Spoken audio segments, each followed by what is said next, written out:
নমস্কার বন্ধুরা, দোলন kitchen with ভিল ফুটে আপনাদের আবারও অনেক অনেক স্বাগত জানাই। দোকানের মতো পারফেক্ট মুচমুচে এবং লোভনীয় গুড়ের পাটালি ঘরেই তৈরি করুন মাত্র 2টি উপকরণ দিয়ে, কোনো রকম ঝামেলা ছাড়াই। চলুন তবে রেসিপিটা শুরু করা যাক।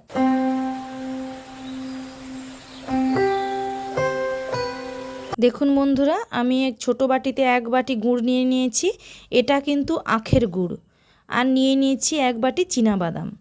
প্রথমে উনুনটা জেলে দিয়েছি, উনুন জেলে কড়া বসিয়ে দিয়েছি। কড়াটা গরম হয়ে গিয়েছে, এবারে বাদামগুলো কড়াতে ঢেলে দিলাম।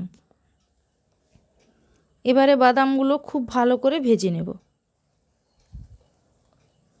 বাদামগুলোর গা থেকে যতক্ষণ না খোসা ছাড়া শুরু হচ্ছে ততক্ষণ বাদামগুলো কড়াইতে ভাজতে থাকবো। বাদাম ভাজার সময় কিন্তু খুব বেশি জ্বালন দেবেন না, তাহলে বাদামগুলো কালো হয়ে যেতে পারে। কম কম তাপেই বাদামগুলো আস্তে আস্তে এইভাবে নেড়ে নেড়ে বাদামগুলো ভেজে নিতে হবে।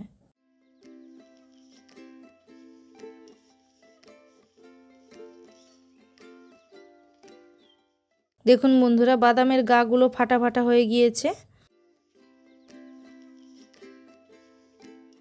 দেখুন বন্ধুরা, বাদামের গা থেকে একদম খোসা সুন্দরভাবে ছেড়ে যাচ্ছে। তার মানে বুঝতে হবে যে আমার বাদামগুলো একদম ঠিকঠাক ভাজা হয়ে গিয়েছে। এবারে থালায় করে বাদামগুলো ঢেলে নিলাম। বাদামগুলো ঠান্ডা হতে থাক। এবারে বাদামের গা থেকে এইভাবে খোসাগুলো ছাড়িয়ে নেব। গরম বাদামগুলোতে তো হাত দেওয়া যাচ্ছে না, এই জন্য কিছুক্ষণ রেখে তারপরে ঠান্ডা হতে এই বাদামগুলো এইভাবে হাত দিয়ে খোসা ছাড়িয়ে নিচ্ছি। বন্ধুরা, আমি আমার চ্যানেলে সানডে স্পেশাল নতুন সিরিজ শুরু করেছি। প্রত্যেক রবিবার সকাল 7টায় আপনারা স্পেশাল কিছু রান্না আমার চ্যানেলে দেখতে পাবেন। এই রান্নাগুলো দেখার জন্য আমার চ্যানেলটিকে অবশ্যই সাবস্ক্রাইব করে রাখুন, সবার আগে নিত্য নতুন রেসিপি পেতে। দেখুন বন্ধুরা, বাদামের খোসাগুলো আমার পরিষ্কার করা হয়ে গিয়েছে। এবারে কড়াটা ধুয়ে ভালো করে বসিয়ে দিয়েছি। এবারে কড়ার মধ্যে গুড়টা ঢেলে দিলাম। আপনারা কে কে গুড়ের পাটালি বানাতে গিয়ে শক্ত করতে পারেন না বা ভেঙে যায়, নিচে কমেন্ট করে অবশ্যই জানাবেন। এই সমস্যাগুলো সমাধান করার জন্য আপনারা অবশ্যই এই টিপসগুলো ফলো করবেন। এই গুড়টা পাক করার সময় কিন্তু একদম কোনো জল দেবেন না, তাহলে খুব বেশি পাতলা হয়ে যাবে। কারণ এই গুড়টাই যখন তাপ পাবে, তাপ পেয়ে গেলে এটা গলে পাতলা হয়ে যাবে। এই জন্য গুড় গরম করার সময় একদম আপনারা ভুল করেও জল দেবেন না। দেখুন বন্ধুরা, গুড়টা কেমনভাবে পাতলা হয়ে যাচ্ছে।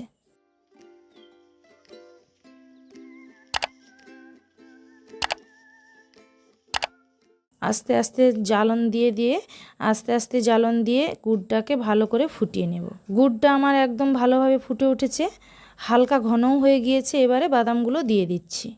এই স্টেপটা কিন্তু খুব মন দিয়ে দেখবেন, কারণ গুড় ঠিকঠাক এই পর্যায়ে না নামালে কিন্তু বাদাম দিলে পাটালিটা একদম জমবে না। খুব বেশি জ্বালন দিলে গুড়ের নিচটা লেগে যেতে পারে, তাতে গুড়টা তেতো হয়ে যাবে। এই জন্য জ্বালনটা আপনারা খুব খেয়াল করে দেবেন, আর সব সময় এইভাবে নাড়তে থাকবেন যাতে তলাটা না লেগে যায়। দেখুন বন্ধুরা, আমার প্রত্যেক ভিডিওতে কিছু না কিছু টিপস থাকে, আপনারা সেগুলো খুব ভালো করে খেয়াল করবেন। সেই জন্য আপনারা ভিডিওটা স্কিপ করবেন না, প্রথম থেকে শেষ পর্যন্ত পুরো ভিডিওটা ভালো করে দেখবেন। এবার এখানে আমি থালা নিয়ে নিয়েছি, থালার মধ্যে আমি ভালো করে তেল মাখিয়ে নিলাম। এবার দেখুন বন্ধুরা, গুড়টা আমার খুব সুন্দর ঘন হয়ে গিয়েছে। এবারে কিন্তু আমি এটা ঢেলে নেব। দেখুন বন্ধুরা, চিটচিটে ভাব এসে গেছে, তার মানে গুড়টা আমার একদম ঠিকঠাকভাবে পাক হয়ে গিয়েছে।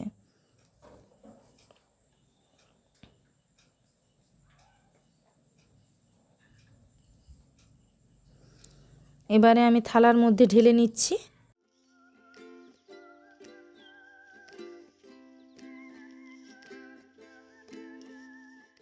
এবারে এটা কিছুক্ষণের জন্য রেখে দেব, বেশ কিছুক্ষণই রাখবো যাতে গুড়টা ঠান্ডা হয়ে শক্ত হয়ে যায়। দেখুন বন্ধুরা, দোকানে পাটালি বানালে কিন্তু এত ঘন করে বাদাম দেয় না, বাড়িতে বানিয়েছি সেই জন্য বাদামটা একটু ঘন করেই দিলাম। দেখুন বন্ধুরা, পাটালিটা আমার কত সুন্দর হয়েছে, একদম শক্ত হয়ে গিয়েছে। এবারে সাইড থেকে খুন্তি দিয়ে এইভাবে ছাড়িয়ে নিচ্ছি। থালার নিচে একটু চাপ দিতেই পাটালিটা সুন্দরভাবে উঠে এসেছে। দেখুন বন্ধুরা, পাটালির ওপরটা যদি আপনাদের হালকা নরম ভাব মনে হয়, তাহলে আপনার ওপর থেকে হালকা একটু ময়দা ছড়িয়ে দেবেন, তাতে গুড়ের রসটা শুষে নেবে। এবারে বাদামগুলো আমি পাটালিটা কেটে দেখাচ্ছি পাটালিটা আমার কেমন হয়েছে।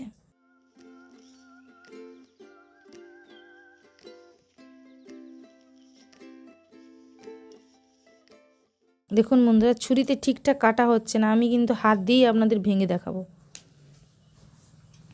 পাটালিটা আমার কতটা মুচমুচে হয়েছে।